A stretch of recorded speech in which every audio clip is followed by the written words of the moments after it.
म एउटा सुझाव दिन चाहन्छु हाम्रो पुरुष दाजुभाइहरूको लागि है। टिकटकमा भिडियो राम्रो लाग्छ, हजुरहरूले राम्रो र सभ्य कमेन्ट गर्न सक्नुहुन्छ, मान्छे मनपर्छ हैन। राम्रै नियत राखेर राम्रो कमेन्ट लेख्न सक्नुहुन्छ अनि इनबक्समा आएर हजुर त मलाई कति राम्री लाग्छ भनेर मेसेज गर्ने, फोन नम्बर माग्ने काम चाहिँ कोही दाजुभाइहरूले पनि नगर्नुहोला भन्न चाहन्छु।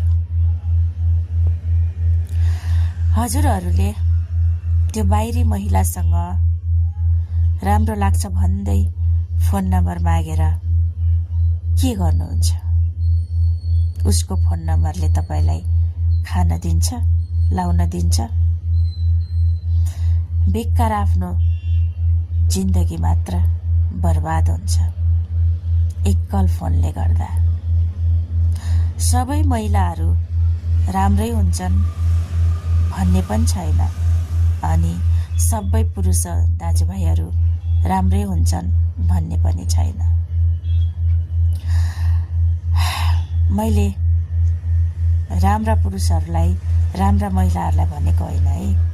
अनि यस्तै कमेन्टमा कति राम्री हुनुहुन्छ भनेर कमेन्ट गर्ने, इनबक्समा आएर अनि नम्बर माग्ने, नम्बर दिनुस् न भनेर नम्बर माग्ने यस्तो दाजुभाइहरूलाई भनेको है।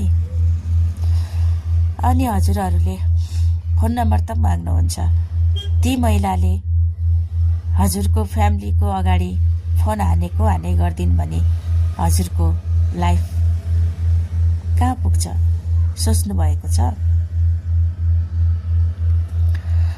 एकछिन हजुरले फोन नम्बर त माग्नुहुन्छ हैन, अनि त्यो फोनले हजुरको परिवार तहस नहस हुन सक्छ।